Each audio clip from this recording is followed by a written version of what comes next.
领导，我听说上午洪书记去了法院视察工作。法院？我刚在法院安插自己人，这反应也太快了。我法院里有熟人，听说里面有个副院长把您告了。洪书记这个时候去法院，是不是冲您？这些小道消息不要往外传了。是，我就跟您随便说说。领导，没什么事，我先出去了。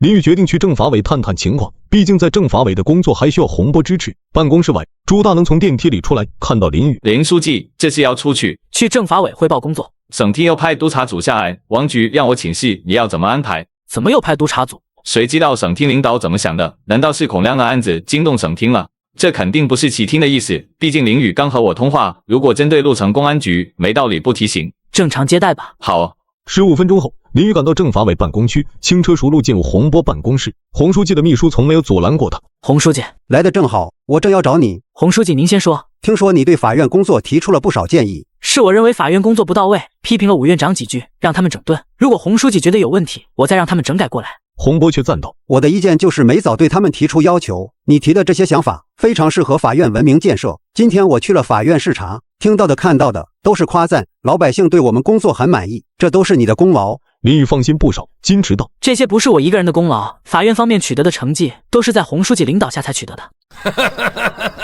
我可没有抢你功劳的想法，我只是政法委副书记，如果没有您的支持，武院长也不可能听我的。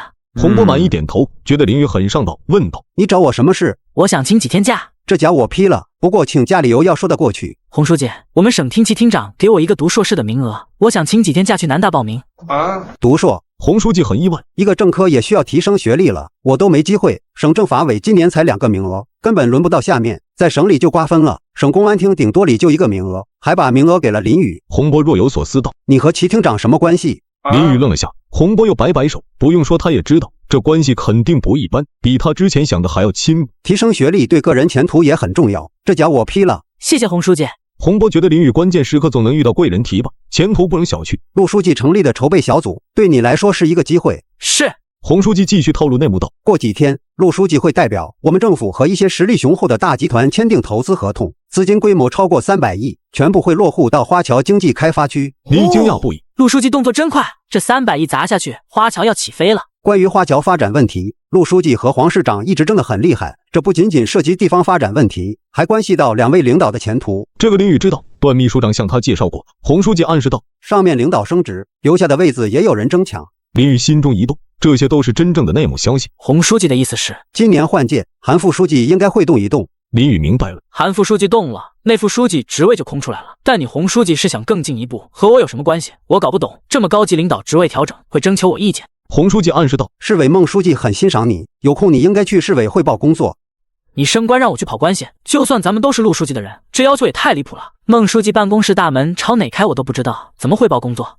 我发现很多官员平时看着挺精明，一涉及升官，智商就变成负数，怪不得还有人被江湖骗子耍得团团转。去了不就知道了？那我试试。林宇打定主意，能敷衍就敷衍，就算真见到孟书记，也绝口不提跑官的事。到时候洪书记要升了，那就是我的功劳；要是没升，那就是自己在孟书记面前没有那么大的面子。洪书记承诺道：你在政法委的工作尽管放手去做，我全力支持。花桥经济开发区成立，我会提名你当副主任。林宇心中一动，这些条件倒是很实惠。洪书记这么支持我工作，我一定尽力。